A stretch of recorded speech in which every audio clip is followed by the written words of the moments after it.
그래서 저 기술들을 중심으로 한번 알아보려고 하는데, 그 전에 뭐 이정호 대표가 앞에서 잠깐 얘기를 했어요. 한 번 더 말씀을 드리겠습니다. 사슬에서는 현재 노드를 운영하게 되면 리소스라는 보상을 얻게 됩니다.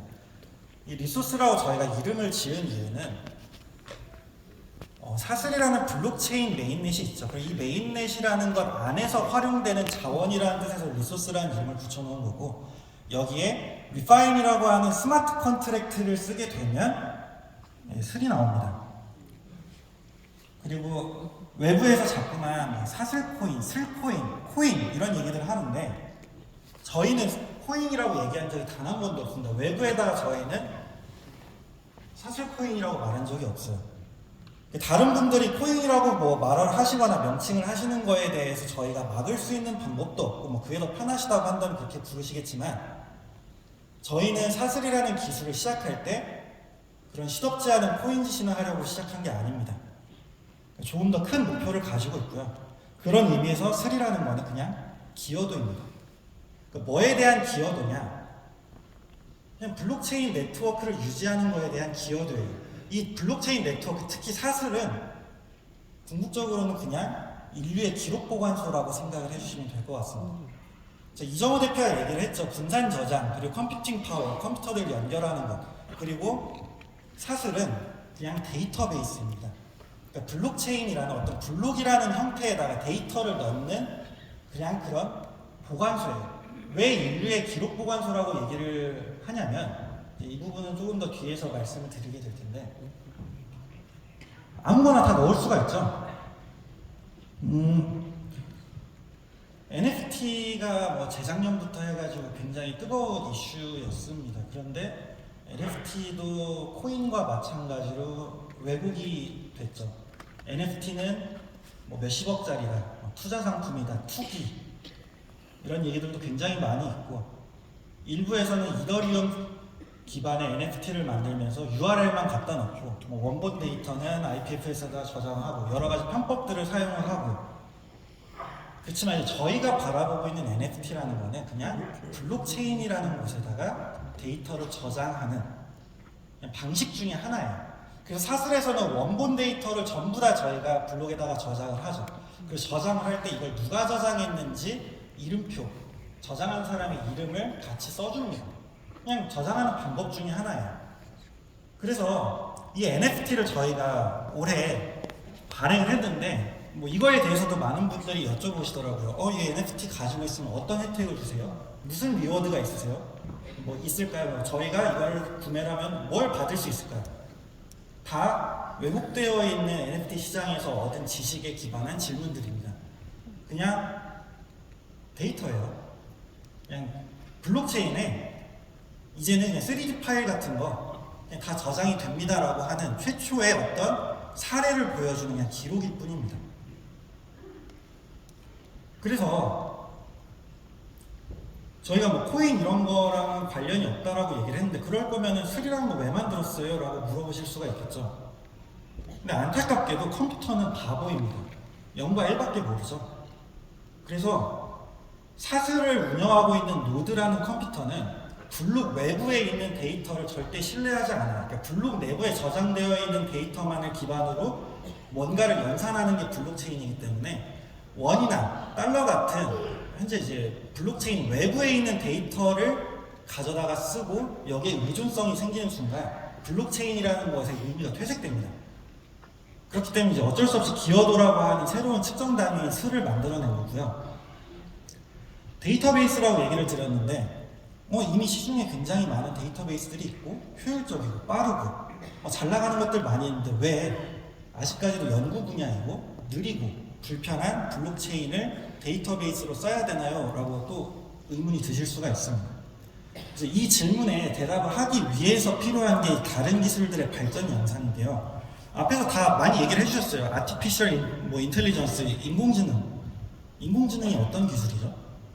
저희가 요즘 나오는 앱을 좀 써보니까 인공지능으로 이루어져 있는 친구가 저한테 말도 걸어주더라고요, 먼저. 그리고 아까 그림 같은 거 만들 수 있다고 했는데, 실제로 이미지를 만들 수가 있죠. 이 페이지에 가서 버튼 누르면 저런 이미지가 1초에 수십 장씩 나옵니다. 소설도 써주고요. 그리고 뭐 당연히 챗GPT의 효율은 써보신 분들은 아시겠지만 굉장히 편리합니다. 근데 이 인공지능 기술의 발달이 우리한테 가져다주는 시사점이 하나가 있는데요. 바로 인간의 생산성이 점점 0에 수렴하고 있다는 겁니다. 인간이 아무리 열심히 해도 인공지능을 이기기가 점점 어려워지고 있어요. 그러니까 생산성이 떨어진다는 겁니다. 상대적으로. 그러니까 기업들이 뭔가를 만들어낼 때 과거에는 사람이라는 노동력이 필수적으로 들어갔는데 이제는 사실 냉정하게 말하면 사람보다 기술, 기계를 쓰는 게 더 편하죠. 제가 만약에 대학교로 돌아간다고 하면은 교수님들은 싫어하시겠지만 과제를 주시면 저는 그 과제를 풀기 위한 공부를 하는 게 아니라 챗 GPT를 어떻게 하면 더 효율적으로 쓸 수 있을지를 연구할 것 같아요. 왜냐면 다 써주니까요. 그리고 이 인공지능 기술이 궁극적으로 발달하게 됐을 때 어딘가에 쓰일 수가 있는데 한번 생각을 해볼게요. 가상세계라고 하죠. 영화 같은 데 보면 굉장히 많이 뭐 가상세계를 구현한 것처럼 이제 영상들이 떠돌아다니는데 그 안에는 가상세계라는 곳에는 루틴한 활동을 대신해줄 존재가 필요해요. 아니면은 거기에 들어오는 사람들의 정착을 도와줄 수 있을 만한 존재가 필요하겠죠. 이거를 게임이라는 곳에서는 NPC라는 단어를 쓰고요. 조금 더 풀어서 설명하게 되면은 가상세계의 주민이 됩니다. 결국에 인공지능이라는 게 궁극적으로 발전을 하게 되면 가상세계의 주민을 만드는데 쓰일 수 있는 기술이라는 거예요. 그럼 BCI라는 건 뭐냐? 그러니까 BCI가 약간 생소하신 분들도 있을 텐데 얼마 전에 발표한 애플의 비전 프로가 이 BCI 기술이 접목된 제품이라고 보시면 됩니다. 과거에는 우리가 디스플레이를 보면 어떻게 합니까? 뭐 컴퓨터라든가 핸드폰, 키오스크, 물리적인 어떤 화면과 키보드, 마우스, 터치라는 행위로 상호작용을 했습니다. 그런데 이제는 필요가 없죠. 뭔가 허공에 남들 눈에는 보이지 않는 어떤 디스플레이가 나와요. 그러니까 결국에는 이 BCI라는 거는 사람의 뇌와 컴퓨터 세상을 직접적으로 연결시켜주는 기술이고 지금은 저렇게 뭐 보기에 따라 달라지면 약간 바보 같죠? 좀 큰 디바이스를 착용하고 있지만 몇 년만 지나면은 저 디바이스 다 사라지고 렌즈 같이 굉장히 작은 거라든가 어쩌면 뭐 디바이스에 별도로 필요하지 않을 수도 있겠죠. 이 BCI 기술은 계속해서 발전하게 되면은 가상세계와 인간을 연결해주는 기술입니다. AI가 가상세계의 주민을 만드는 기술이라고 하면 BCI라는 거는 가상세계와 사람을 연결해주는 기술인 거죠. 그럼 이쯤 되면 이제 눈치를 채셨겠죠. 그래픽 기술. 이거는 어디에 쓰이죠? 그냥 가상세계의 배경을 만들어주는 기술입니다. 이미 언리얼에서는 실사와 거의 구분이 안 될 정도로 그래픽들이 수준이 발달했어요. 저런 그래픽 세상을 BCI라는 기술로 들어가서 직접 보게 되면 그게 가상세계죠. 그래서 메타버스가 뭐냐고 물어보면 저겁니다. 그러니까 저런 기술들이 융합돼서 진정한 의미의 메타버스라는 게 나오는 거예요. 지금까지 말하고 있는 여러 메타버스라는 거는 그냥 파편적인 연습일 뿐이에요. 그냥 뭐 3D 캐릭터, 뭐 귀여운 어떤 뭐 사무공간 같은 걸 만들어 놓고 메타버스라고 하는 거는 걸음마인 거고 궁극적인 단계에서는 이 메타버스라는 건 가상세계를 의미합니다. 그리고 이 가상세계가 구현이 됐을 때 사슬의 역할은 뭐냐? 아까 말씀드렸던 것처럼 인류의 기록 보관소라고 말씀을 드렸습니다. 저장소예요. 데이터베이스. 이종호 대표도 얘기를 했죠. 지금 현재 챗 GPT 굉장히 작은 데이터만 학습하고 있습니다. 왜냐하면 데이터를 저장할 공간이 없어. 엄청난 양의 컴퓨팅 파워가 필요한데 그리고 엄청난 양의 저장 공간이 필요한데 이거를 뒷받침할 만한 단일 컴퓨터가 아직까지 존재하지 않는 겁니다. 그래서 사슬이라는 데이터베이스 이게 메타버스의 기록을 보관해주는 저장소 역할을 할 거라고 저는 생각을 하고 그런 의미에서 궁극적인 비전을 가지고 기술을 개발하고 있습니다. 근데 굳이 사슬을 쓸 이유는 또 없겠죠. 왜냐면 데이터베이스라고 하는 물리적인 하드웨어도 시간이 지나면 계속해서 발전을 하기 때문에 뭐 특정한 기업이 저 모든 것들을 다 구현할 수도 있잖아요. 그런데 사슬이 아니면 안 됩니다. 여러분들 가상세계, 메타버스라고 하는 것의 중심은 가상이 아니라 세계에 있어요. 그러니까 세계라고 하는 것은 시간의 축적, 시간의 흐름이라는 게 있죠. 가상세계에서의 시간의 흐름이라는 건 데이터의 축적입니다. 데이터가 저장이 되고 이 데이터들이 연속적으로 쌓임에 따라서 시간이라는 게 만들어져요. 시간이 없는 건 가상세계라고 부르지 않는 거죠. 그러면 블록체인은 여기서 비가역적인 시간축을 담당하는 기술입니다. 가상세계에서 누군가가 시간이라는 게 존재하는데 제가 들어가서 일을 했어요. 오늘 가상세계에 들어가서 일을 하고 나왔습니다. 다음날 들어갔는데 문제가 생겨서 하루 전에 돌아갔대요. 누가 이 가상세계를 진지하게 대하죠? 제가 들어가서 모든 걸 다 구축했어요. 가상세계 안에 제 집도 만들고 다 해놨습니다. 그런데 가상세계를 운영하는, 메타버스를 운영하는 회사가 망했다고 모든 게 다 사라졌습니다. 그럼 누가 이걸 열심히 하죠? 블록체인이라는 기술, 그러니까 사슬과 슬이라는 거는 이 메타버스라는 거에 데이터베이스 역할을 하면서 그 안에서 사람들의 활동을 기록하고 활용하고 또 되돌아갈 수 없는 시간축을 담당하는 기술인 겁니다.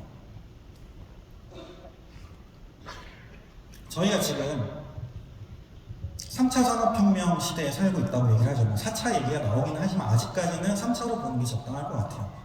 그래서 정보화 사회라고 얘기를 하는데 정보화 사회에서 중요한 건 데이터죠. 데이터. 우리는 지금 이미 다 인터넷 없이는 살기 어려운 몸이 되었습니다. 그렇죠? 자, 모르는 게 생겼습니다. 누가 요즘에 도서관으로 뛰어가죠? 인터넷 창을 열고 검색부터 하겠죠? 신문, 뉴스, 종이로 보기도 하지만 대부분 요즘에 다 인터넷으로 보십니다.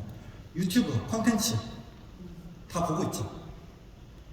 그렇지만 중요한 거는 그 모든 것들이 다 데이터로 이루어져 있음에도 불구하고 우리 사회는 데이터에 대해서 진지하게 고민을 해본 적이 없어요. 자, 개인정보 보호 열심히 해야겠죠. 개인정보 관리도 해야겠죠. 근데 여기 오신 분들 중에서 혹은 인터넷으로 지금 이걸 보고 계시는 분들 중에서 개인정보 보호하고 계신 분 누가 계시죠? 다 개념적으로 얘기는 듣는데 정작 내 데이터, 내가 제공했던 데이터들이 어디에서 어떻게 쓰이고 있는지에 대해서는 다 무관심해요. 데이터가 그렇게 중요하다고 얘기를 하는데 아무도 실제로 그 데이터를 마주하고 있는 사람은 거의 없다고 봐야겠죠. 결국에 이 정보화 사회라고 하는 거에서 오는 부정적인 반동이 오고 있는 시점이라고 생각을 하는데 모든 게 다 가짜입니다. 다 가짜로 만들 수가 있어요. 별로 유쾌한 얘기는 아닙니다. 그런데 예를 들어 경찰에서 뭔가를 조사를 했습니다. 증거품이라고 제출을 했어요. 근데 이 증거들 다 조작할 수 있죠. 자, 모든 기자분들은 아닙니다. 그런데 일부 기자분들 사실관계 확인 안 하고 그냥 기사를 막 쓰죠. 우리 구글에다가 검색을 하면 1페이지에 뭔가가 막 나와요. 그런데 그 내용들이 거의 다 대부분 부정확하거나 잘못된 내용들이 많습니다. SNS는 보면 어떻죠? 다 자기의 만족을 위해서 꾸며지고 거짓된 게시물들을 등록을 하고, 유튜브는 누구나 데이터를 올릴 수가 있죠. 영상을 제작해서 올릴 수가 있는데 이 영상이라는 게 조회수가 있으면 보상이 나오죠. 그러다 보니까 정확한 정보 전달이 아니라 자극적이고 거짓된 내용들이 점점 더 늘어납니다. 그 이유는 우리가 데이터라는 거에 대해서 만드는 거에만 생각을 했고 이걸 어떻게 관리하는지에 대해서는 아직까지 사회가 관심이 없어서 그래요.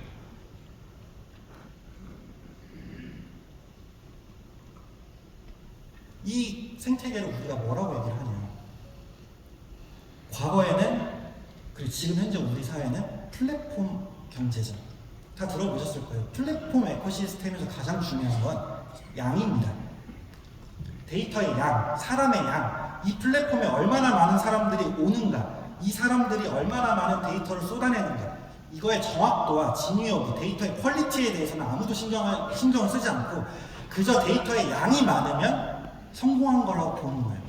우리가 정보화 사회에서의 생산수단이라는 거를 데이터라고 알고 있는데 이 데이터가 그냥 만들어지면 다 생산수단이 되는 거예요. 그러다 보니까 그거에 대한 리바운드로 가짜 데이터와 진위 여부를 판단하기 어려운 플랫폼들만 늘어나고 있는 거죠. 그래서 저희가 생각하는 미래의 산업이라는 거는 결국 플랫폼 에코시스템에서 프로토콜 에코시스템 쪽으로 변화할 거라고 보고 있습니다. 프로토콜 에코시스템이라는 게 뭐냐? 아까 말했던 AI라든가 BCI라든가 이런 모든 산업군들의 공통적인 특징은 데이터의 양이 아니라 퀄리티가 중요하다는 겁니다. 결국 이 데이터라는 걸 어떻게 관리할 수 있을지에 대해서 고민을 해야 되는 시점이 되는 거고, 블록체인이라는 곳에서는 이 데이터의 관리를 프로토콜이라는 걸로 하게 됩니다. 이 프로토콜은 당연히 스마트 컨트랙트로 정의가 되고, NFT가 아까 스마트 컨트랙트라고 얘기를 했죠. 사슬에도 마찬가지로 URL로 저장할 수 있어요. 원본 다 저장할 수도 있고, 아니면 또 다른 방식으로 저장할 수도 있겠죠. 그러니까 데이터를 저장하는 프로토콜이 굉장히 여러 개가 있고, 이 중에서 어떤 걸 선택할지, 앞으로 어떤 데이터들을 우리가 끌어모아서 이걸 기반으로 서비스를 할지는 사업하시는 분들의 영역이겠죠. 단순히 사람이 많다고 해가지고, 단순히 데이터가 많다고 해서 의미 있는 결과물이 아니라는 겁니다. 자, 우리가 혁명이라는 얘기를 해요. 4차 산업혁명.